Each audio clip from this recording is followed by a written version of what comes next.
పేరు ఎస్ స్వరూపరాణి. భద్రాద్రి కొత్తగూడెం జిల్లా పాల్వంచ పట్టణంలోని ప్రభుత్వ డిగ్రీ కళాశాలలో ఒప్పంద తెలుగు అధ్యాపకురాలిగా పనిచేస్తున్నాను. నిన్న చెప్పుకున్నటువంటి మన పాఠ్యాంశము గుణనిధి కథ. కవి శ్రీనాథుడు రచించినటువంటి కాశీఖండం చతుర్దాశ్వాసము నుండి గ్రహింపబడిన పాఠ్యభాగమే గుణనిధి కథ అని చెప్పుకోవడం జరిగింది. శ్రీనాథుడి ఇతర రచనలు మరుత్తరాట్ చరిత్ర, శృంగార నైషధము, తర్వాత శాలివాహన సప్తశతి, కాశీఖండము, భీమఖండము, శివరాత్రి మహత్యము, పల్నాటి వీర చరిత్రము. శ్రీనాథుడు కొండవీటి రెడ్డిరాజుల ఆస్థాన కవిగా ఉన్నాడని తెలుసుకున్నాము. తర్వాత కవిత్వ లక్షణాలు ఉద్దండలీల, ఉభయవాక్ ప్రౌఢి, రసాభిజిత బంధము, సూక్తి వైచిత్ర్య అనే లక్షణాలు తన కవిత్వంలో ఉన్నాయని శ్రీనాథుడు చెప్పుకున్నాడు.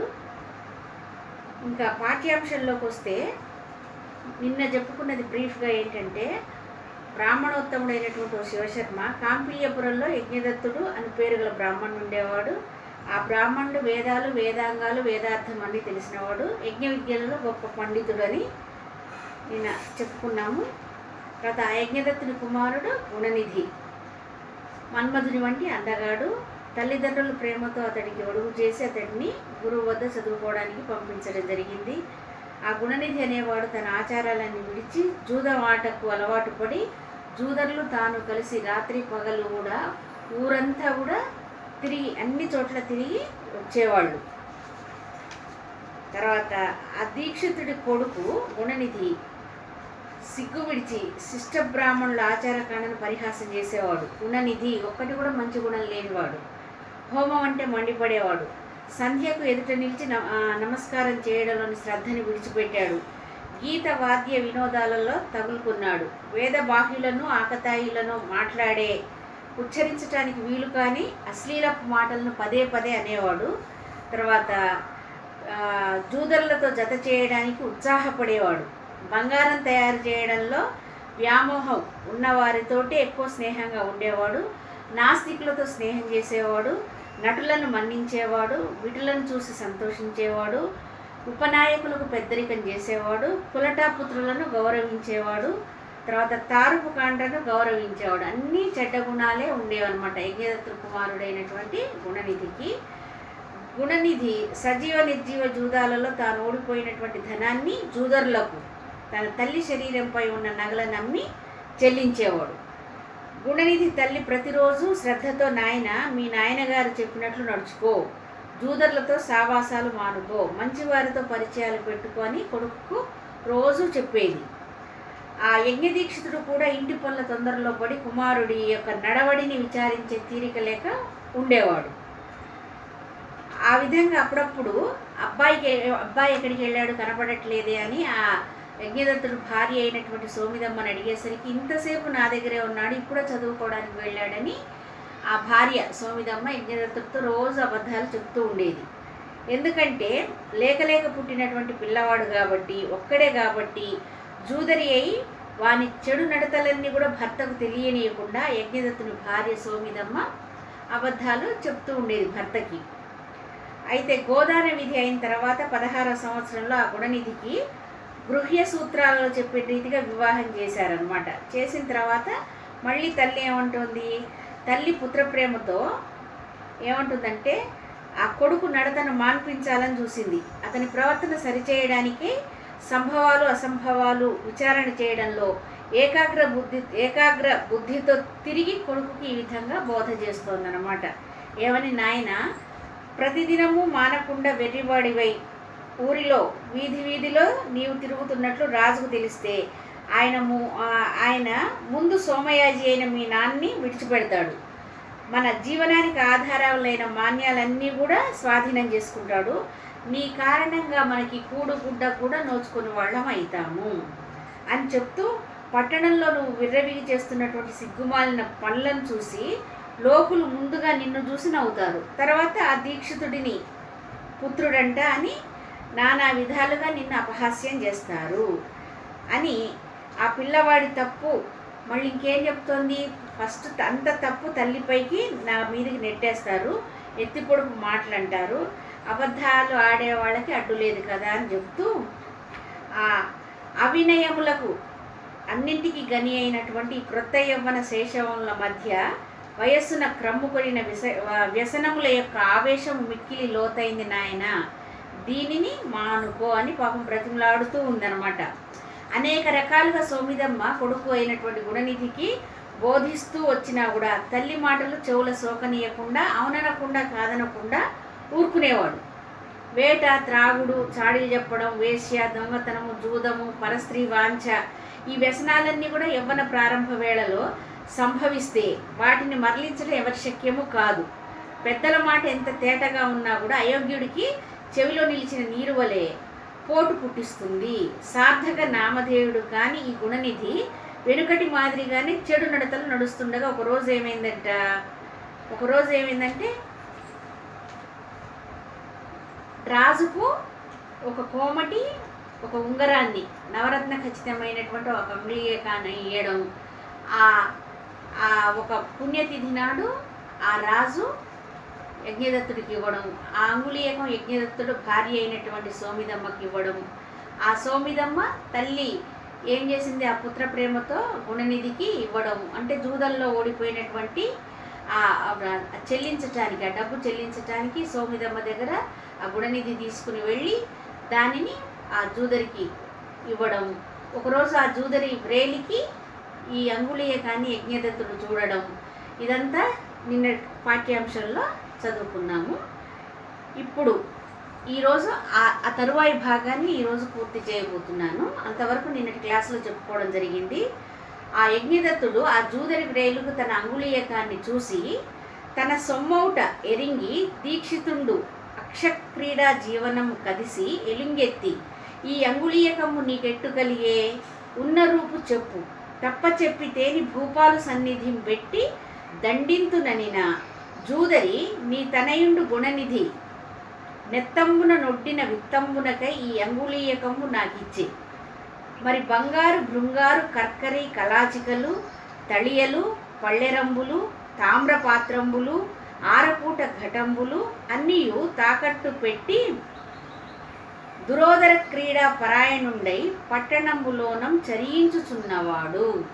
ఆ జూదరి వ్రేలికి ఆ నవరత్న ఖచ్చితమైనటువంటి ఉంగరాన్ని యజ్ఞదత్తుడు చూసి ఏమంటున్నాడట, తన సొమ్మౌట ఆ జూదరి వ్రేలుకున్నటువంటి ఉంగరాన్ని చూసి అది తన సొమ్మే అయ్యేసరికి ఎరింగి తెలుసుకొని దీక్షితుండు ఆ యజ్ఞదత్తుడు అక్షక్రీడా జీవను జూదమాడుటయ్యే వృత్తిగా గల ఆ జూదరిని కదిసి సమీపించి ఎలుగెత్తి గొంతెత్తి, ఈ అంగుళీయకంబు ఈ ఉంగరము నీకెట్లు కలిగాను, నీకే రీతిగా వచ్చింది నీ వేలికి, ఉన్న రూపు చెప్పు, ఉన్నది ఉన్నట్లుగా చెప్పు, తప్పు చెప్పి తినేని తప్పుగా చెప్పావనుకో భూపాలు సన్నిధిని రాజు ఎదుట దండింతును శిక్షింపజేస్తాను. ఎందుకంటే రాజు యొక్క ఆస్థానంలో ఉన్నాడు కాబట్టి యజ్ఞదత్తుడు ఆ రాజు చేత శిక్షింప చేయిస్తాను, నువ్వు ఉన్నది ఉన్నట్టుగా చెప్పని నిలదీస్తున్నాడు. అలా అనేసరికి ఆ జూదరి నీ తనయుండు గుణనిధి, నీ కుమారుడు గుణనిధి నెత్తంబున ఒడ్డిన జూదమునందు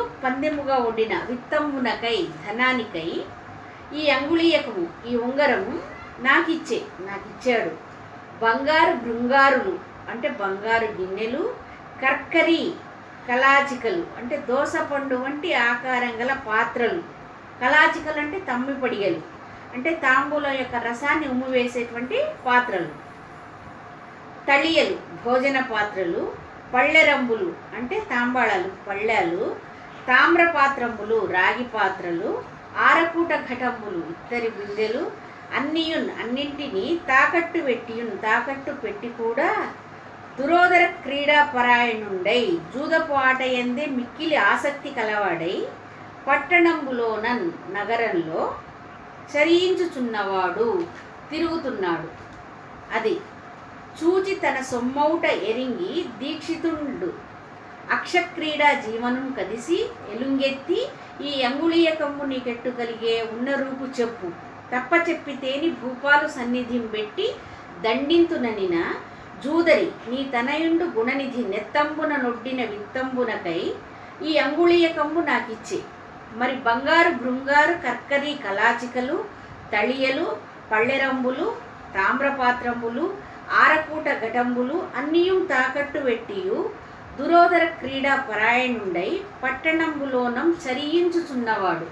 ఆ జూదరి ఏం చెప్తున్నాడంటే, ఈ యజ్ఞదత్తుడు అడిగినటువంటి ప్రశ్నకి ఆ జూదరి ఏం చెప్తున్నాడంటే, బంగారు బృంగారు అంటే బంగారు గిన్నెలు, కర్కరి దోసపండు వంటి ఆకారం కలిగినటువంటి పాత్రలు, కలాచికలు తమ్మిపొడిగలు అంటే తాంబూల రసాన్ని ఉమ్మివేసేటువంటి పాత్రలు, తళియలు భోజన పాత్రలు, పళ్ళెరంబులు తాంబాళాలు, తర్వాత ఆరకూట ఘటంబులు ఇత్తడి బిందెలు, తామ్ర పాత్రలు రాగి పాత్రలు ఇవన్నీ కూడా తాకట్టు పెట్టి జూదపాట ఎందే మిక్కిలి ఆసక్తి కనపరుస్తున్నాడు నీ కుమారుడైనటువంటి గుణనిధి. అట్లా ఆ జూదంలోనే ఆసక్తి కలవాడే నగరమంతా కూడా తిరుగుతున్నాడు. ఆ జూదరి ఇచ్చినటువంటి సమాధానంతో యజ్ఞదత్తుడు నిశ్చేష్టుడు అవుతాడనమాట. ఏమంటున్నాడంటే, ఆ జూదరి ఏం చెప్తున్నాడంటే దీని భావం, అది చూసి తన సొమ్మని తెలిసి దీక్షితుడు జూదరిని అడిగాడు, ఈ ఉంగరం నీకు ఎలా వచ్చింది? ఉన్న విషయం ఉన్నదిగా చెప్పు, తప్పుగా చెప్తే రాజు ఎదుట నిన్ను పెట్టి శిక్షింపజేస్తాననేసరికి ఆ జూదరి ఏం చెప్తున్నాడంటే, నీ కుమారుడు గుణనిధి జూదంలో ఓడిపోయినటువంటి ధనానికి దీనిని నాకు ఇచ్చాడు. ఇంకా బంగారు గిన్నెలు, కర్కరి కలాచికలు, భోజన పాత్రలు, పళ్ళాలు, రాగి పాత్రలు, ఇత్తడి బిందెలు మొదలైనవన్నీ కూడా తాకట్టు పెట్టాడు. ఆట యందు ఆసక్తి గలవాడే నగరంలో తిరుగుతున్నాడు అని ఆ జూదరి సమాధానం చెప్పేసరికి ఆ గుణనిధి తండ్రి ఏమంటున్నాడో చూడండి. ఇంకా ఆ యజ్ఞదత్తుడికి ఇంకా జూదరి చెప్తున్నాడు ఏమని, అక్షధూర్తులలోన నీ అనుగు కొడుకు దొరయునంతటి యక్షధూర్తుండు లేడు, క్షితితలంబున యాగ దీక్షితులలోన కీర్తి నీ ఎట్టి యాగ దీక్షితుడు లేడు. అంటే క్షితితలంబు భూమిపై అక్షధూర్తులలోన జూదర్లలో నీ అనుగు కొడుకు నీ ప్రియపుత్రుని దొరయునంతటి ఆ పోలునంతటి అక్షధూర్తుడు జూదరి లేడు. కీర్తిన్ ప్రఖ్యాతిగాంచడంలో యాగదీక్షితులలోనను శ్రౌత విద్వాంసులైనటువంటి యాగ దీక్షితులలో నీ వంటి యాగదీక్షితుడు యజ్ఞదీక్షితుడు లేడు. ఆ జూదరి ఆ కర్కరి కలాచికలు అవన్నీ చెప్పడమే కాకుండా ఇంకేమంటున్నాడంటే, అక్షధూర్తులలోన నీ అనుగు కొడుకు దొరయునంతటి యక్షధూర్తుండు లేడు, క్షితితలంబున యాగ దీక్షితులలోన కీర్తి నీ ఎట్టి యాగ దీక్షితుడు లేడు. ఏమంటున్నాడంటే, భూమి అందలి జూదర్లలో నీ ప్రియపుత్రునితో సాటి చేయగల ఇంకొక జూదరి లేడు, ప్రఖ్యాతి గల యజ్ఞ దీక్షితులలో నీ అంతటి ప్రఖ్యాతి గల యజ్ఞ దీక్షితుడు లేడు అనేసరికి ఆ జూదరి అంటే గుణనిధి జూదమాటలో ఓడిపోయినందుకు అంగుళీయకాన్ని ఒక జూదరికి ఇచ్చేశాడు. ఆ జూదరి యజ్ఞదీక్షితుడితో అంటున్నాడు అనమాట, ఈ ఉంగరం నీకెక్కడిదంటే, ఉంగరమే కాదు ఇన్ని రకాల పాత్రలన్నీ కూడా కుదోబెట్టేశాడు, ఆటలో ఆసక్తి కలవాడాయి అని చెప్తూ ఇవన్నీ చెప్పేసరికి, అంటే దుర్మార్గుడైనటువంటి నీ కొడుకు లాంటి కొడుకు ఇంకెవరూ లేరు, పండితులలో శ్రేష్టమైన వాడు నీ వంటి వాడే ఉన్నాడు అని చెప్పేసరికి ఇక యజ్ఞదత్తుడు విని లజ్జాక్రోధంబులు మనంబున ముప్పిరిగొన యజ్ఞదత్తుండు అర్ధముండితంపైన మూర్ధంబున నీర్కావి ధోవతి అరిమురి చుట్టుకొని ఇంటికేతెంచి మొగంబు గంటు పెట్టుకుని, సోమిదమ్మ ఏమి చేయుచున్న దానవు ఇటు రమ్ము, నీ కొడుకు ఎక్కడికి పోయే పోవుగాకేమి వినుమని ఇట్లనియే. ఆ యజ్ఞదత్తుడు మొత్తం ఆ జూదరి చెప్పినటువంటి మాటలన్నీ విని, నీ కుమారుడు అటువంటి చెడ్డ పనులు చేసేవాడు అంతటి వాడు ఇంకా లేనే లేడు ఈ భూమి మీద అని చెప్పేసరికి, నీ అంత పండితుడు కూడా భూమి మీద లేడు అని చెప్పేసరికి విని క్రోధావేశంతో చాలా కోపంతో ఆ జూదరి అట్లా చెప్పగానే సిగ్గు వచ్చేసింది, కోపం వచ్చేసి ఆ ముప్పిరిగొనను ఆ 3 రకాలుగా కూడా చుట్టుముట్టాయి, అతిశయించాయన్నమాట ఆ మాటలన్నీ కూడా. ఆ యజ్ఞదత్తుడు ఏం చేశాడంట, అర్ధముండితం పైన సగం కొరుగబడినటువంటి ఆ మూర్ధంబునన్ తన తలపై నీర్కావి దోవతి నీరు కావి పట్టినటువంటి కట్టుబట్ట అరిమురిన్ వేగిరపాటుతో తొందరగా చుట్టుకొని ఇంటికి ఏతెంచి కప్పుకొని ఇంటికి వచ్చేసాడు. మొగంబు ముఖాన్ని ఏం చేశాడట, గంటు పెట్టుకుని గాయపడినట్లు పెట్టుకుని, సోమిదమ్మ ఓ సోమిదమ్మ భార్యను పిలుస్తున్నాడు అనమాట. ఏమి చేయుచున్నదానవు, ఏం చేస్తున్నావు, ఇటు రమ్ము, ఇలా రా. నీ కొడుకు, నీ కుమారుడు ఎక్కడికి వెళ్ళాడు, పోవుగాకేమి, ఎక్కడికి పోతే ఏమిలే, వినుము, ఈ మాట విను అని ఇట్లని ఈ విధంగా అంటున్నాడు అనమాట. ఇక ఆ జూదరి చెప్పినటువంటి సమాధానాన్ని విని లజ్జా క్రోధంబులు మనంబున ముప్పిరిగొన యజ్ఞదత్తుండు అర్ధముండితంబైన మూర్ధంబున నీర్కావి ధోవతి అరిమురి చుట్టుకొని ఇంటికి ఏతెంచి మొగంబు గంటు పెట్టుకుని సోమిదమ్మ ఏమి చేయుచున్నదానవు, ఇటు రమ్ము, నీ కొడుకు ఎక్కడికి పోవుగాకేమి, వినుమని ఇట్లనియే. దీని భావం ఏంటంటే, ఆ జూదర్ చెప్పింది విని సిగ్గు కోపము తన మనస్సులో అతిశయించేసరికి యజ్ఞదత్తుడు తొందరగా ఆ నీర్కావి ధోవతిని సగము కొరిగిన తన తలపై చుట్టుకుని ఇంటికొచ్చి ముఖం గాయపడేటట్లు పెట్టుకుని, సోమిదమ్మ ఏం చేస్తున్నావు, ఇలా రా, నీ కొడుకు ఎక్కడికి వెళ్ళాడు, ఎక్కడికి వెళితే ఏం లే, ఈ నా మాట విను అని దీక్షితుడు ఈ విధంగా చెప్తున్నాడు అనమాట. అంగోద్వర్ధన వేళ నీవు దరహాసాంకూరముల్ లోచన పాంగ ప్రాంతంబులందిగుర్పనొక సయ్యాటంబు కల్పించి నా అంగుళ్యాభరణంబు పుచ్చుకొనవా, ఆ ఉంగరం ఇప్పుడే శృంగారింపని చేత పావనకున్ చేయన్ హవిర్ధానమున్. భార్యతో ఈ విధంగా అంటున్నాడు అనమాట. అంగోద్వర్ధన వేళన్ అంటే నాకు శరీరానికి నలుగు పెట్టేటువంటి సమయంలో దరహాసాంకూరముల్ చిరునవ్వు మొలకలు, లోచన పాంగ ప్రాంతంబులందున్, లోచనములంటే కన్నులు, అపాంగ ప్రాంతంబులందున్ అంటే తుదల యొక్క పరిసరముల యందు ఇగుర్పన్ చిగురించగా ఒక సయ్యాటంబు ఒక పరిహాసకం అన్నమాట కల్పించి సృష్టించి నా అంగుళ్యాభరణంబు నా వ్రేలి ఉంగరము పుచ్చుకొనవా, తీసుకోలేదా, ఇప్పుడు నేను ఆ ఉంగరము శృంగారింపని చేతన్ ఆ ఉంగరాన్ని అలంకరించుకొనని చేతితో పావనకున్ అగ్నిహోత్రునకు హవిర్ధానమున్ హవిప్రధానమును అంటే అగ్నికార్యాన్ని చేయనని చెప్తున్నాడు అనమాట. ఆ యజ్ఞదత్తుడు ఉంగరాన్ని జూదరి వ్రేలుకు చూడడం, ఆ జూదరిని ప్రశ్నించడం, ఆ జూదరి ఉన్నదున్నట్టుగా నీ కొడుకు ఇచ్చేశాడు జూదల్లో ఓడిపోయినటువంటి ధనం క్రింద అని చెప్పడం, ఆ బాధతో ఇంటికి రావడం, భార్యని పిలిచి ఈ విధంగా అంటున్నాడు యజ్ఞదత్తుడు. అంగోద్వర్ధన వేళ నీవు దర్హాసాంకూరముల్ లోచన పాంగ ప్రాంతంబులందు ఇగుర్పనొక సయ్యాటంబు కల్పించి నా అంగుళ్యాభరణంబు పుచ్చుకొనవా, ఈ ఉంగరం ఇప్పుడే శృంగారింపని చేత పావనకున్ చేయన్ హవిర్ధానమున్.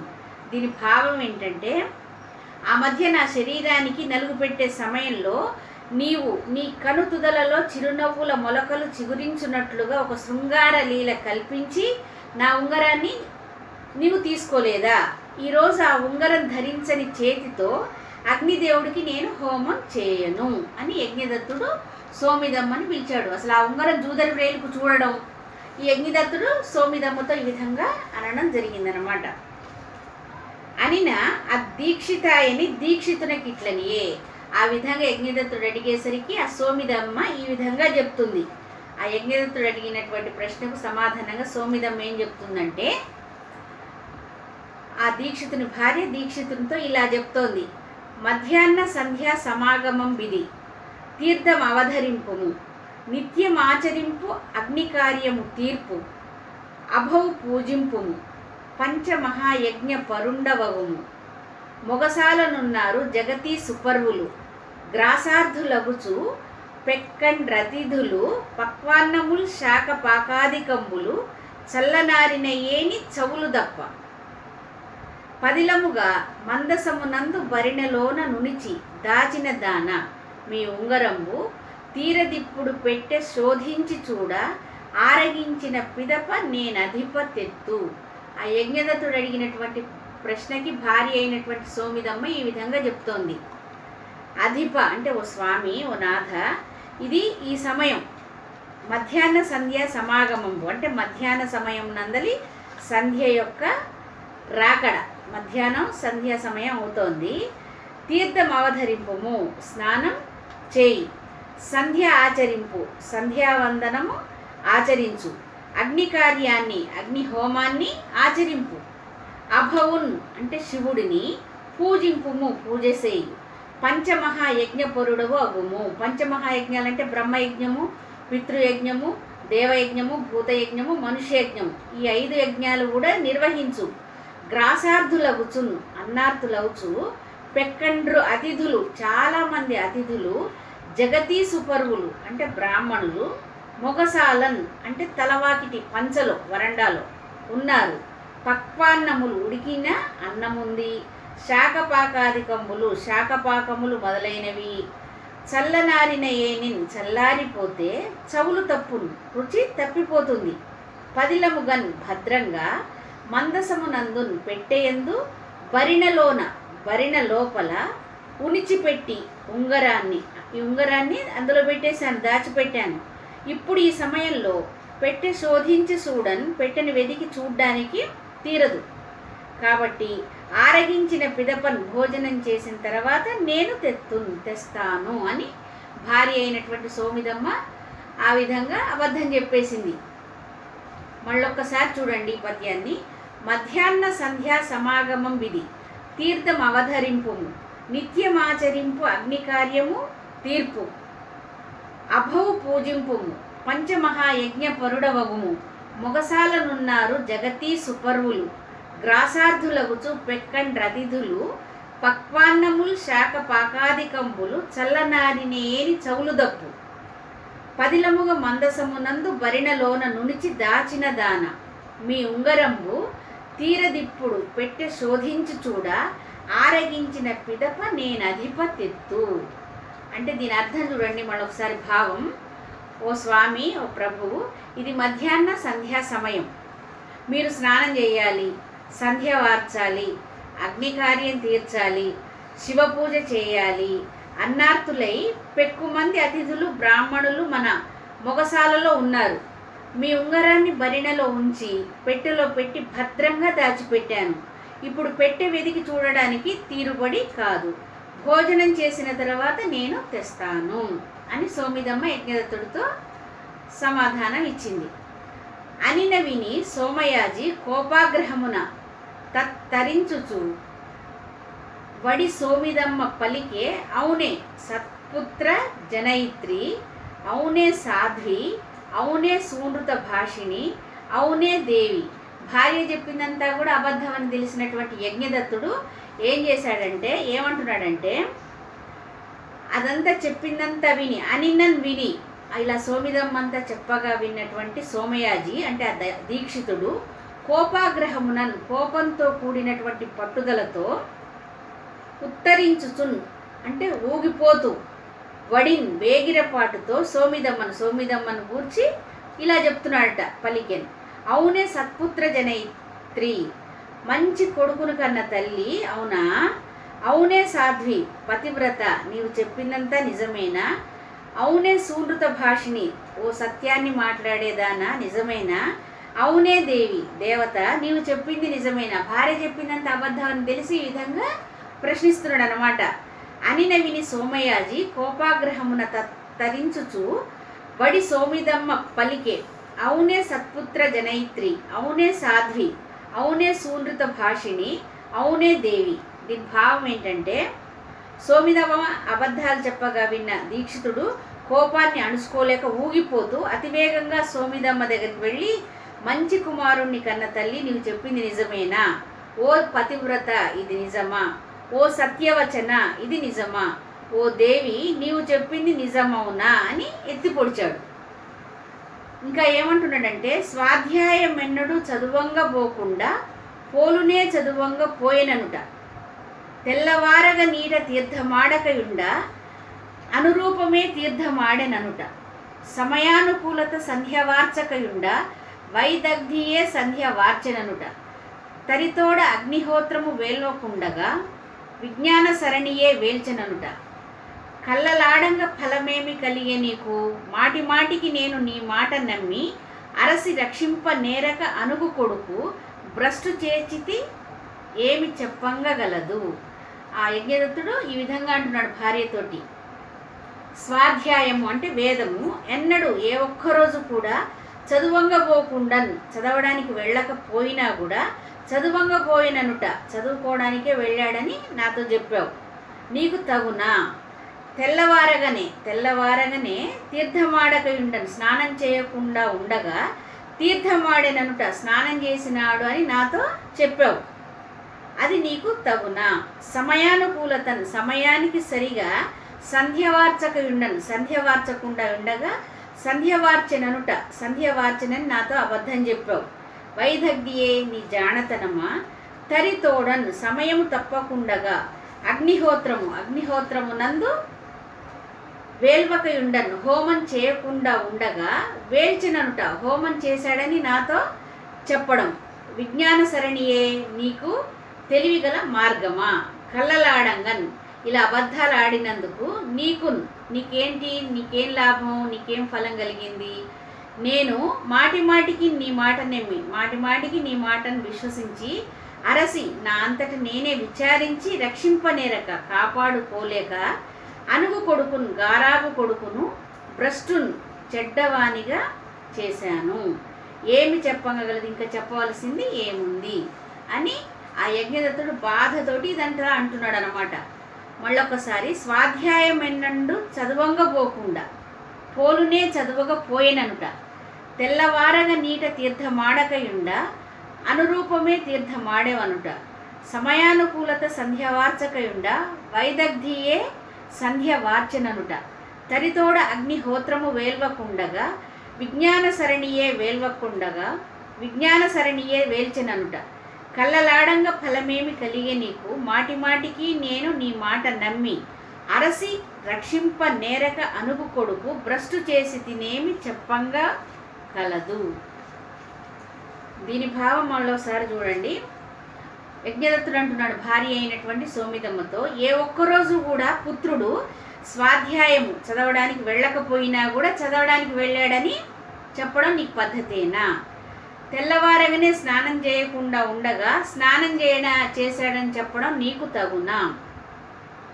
వేళకు సంధ్యవార్చకయుండగా సంధ్యవార్చాడు అని చెప్పడం నీ జానతనమా? సమయం తప్పకుండగా అగ్నికార్యం చేయకుండా ఉండగా అగ్నికార్యం చేశాడని చెప్పడం నీకు విజ్ఞాన మార్గమా? ఈ విధంగా అబద్ధాలు ఆడడం వల్ల నీకు కలిగిన ఫలితం ఏంటి? మాటిమాటికి నీ మాటలు నిజమని నమ్మి నేను స్వయంగా విచారించి కాపాడుకోలేక బంగారాల లాంటి కొడుకును భ్రష్టునిగా చేశాను. ఇంకా చెప్పవలసింది ఏముంది అని యజ్ఞదత్తుడు సోమిదమ్మతో అంటున్నాడు. ఇంకా ఏమంటున్నాడంటే, ఏడబోయిన కదా మేడలో మంజిష్టి, పెను పండువుననైన పెట్టజాల తాకట్టు వడదే ఇంతకు వైశ్యగృహమున కనక కర్కరిల భృంగారుకము పట్టు సూత్రమయంబు పసిడి యొడ్డాణమే చిగురుబోడి కటీరమెక్కెనుకో శశికాంత పీఠికా స్తంభ లీలారత్న సాలభంజిక ఎందు సాగెనొక్కో ఎచటనున్నదియో రత్న ఖచ్చితమైన హంసతూలిక డోలా విహార తల్పము ఊచముట్టుగా నీవు నీ ఒంటి కొడుకు పాడు చేసితి గృహము నిర్భాగ్యురాలా. ఇంకా బాధతో యజ్ఞదత్తుడు ఏమంటున్నాడంటే, ఏడబోయిందో కదా మేడలో మంజిష్టి, మేడలో ఉండేటువంటి ఎరుపుని మించినటువంటి పసుపు వన్నె గలవ శాలువ, పెను పండుగను నేను ఏ పెద్ద పండుగ రోజున కూడా ధరింపజాలకపోయాను.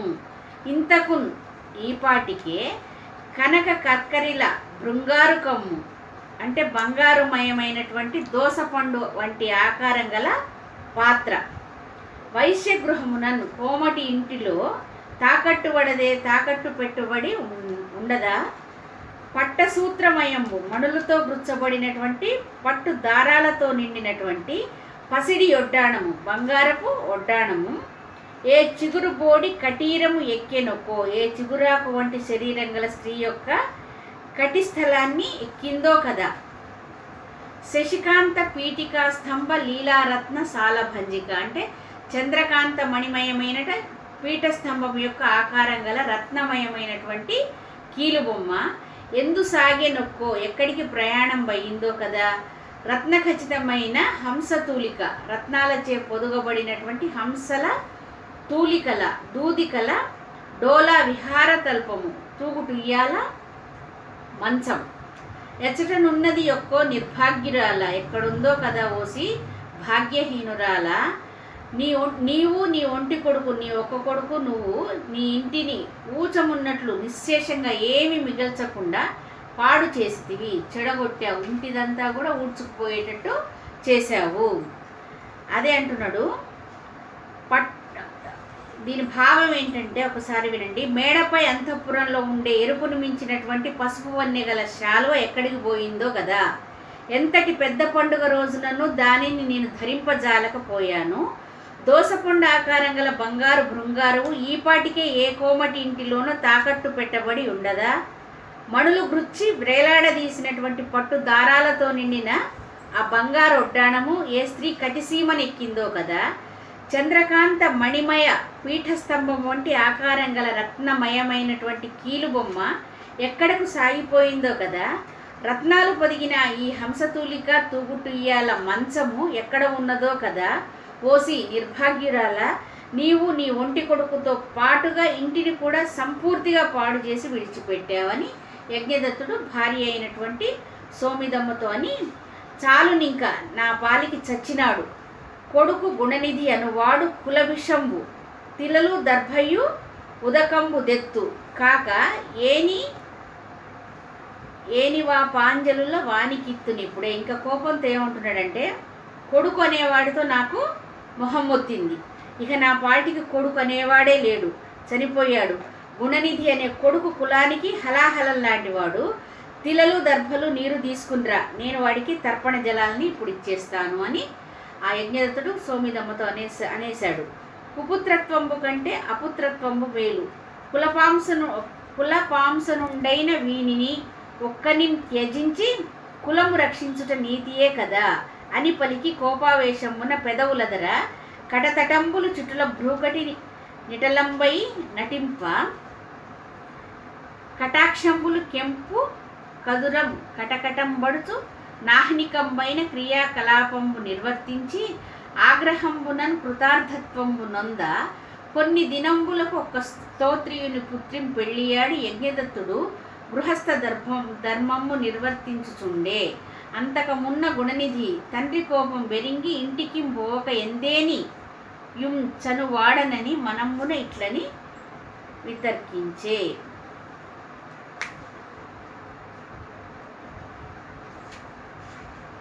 ఈ విధంగా యజ్ఞదత్తుడు కోపంతో కొడుకు అనేవాడికి తిలలు సమర్పిస్తాను, దర్భలు సమర్పిస్తాను, చచ్చిన వాడితో సమానమని చెప్పడం.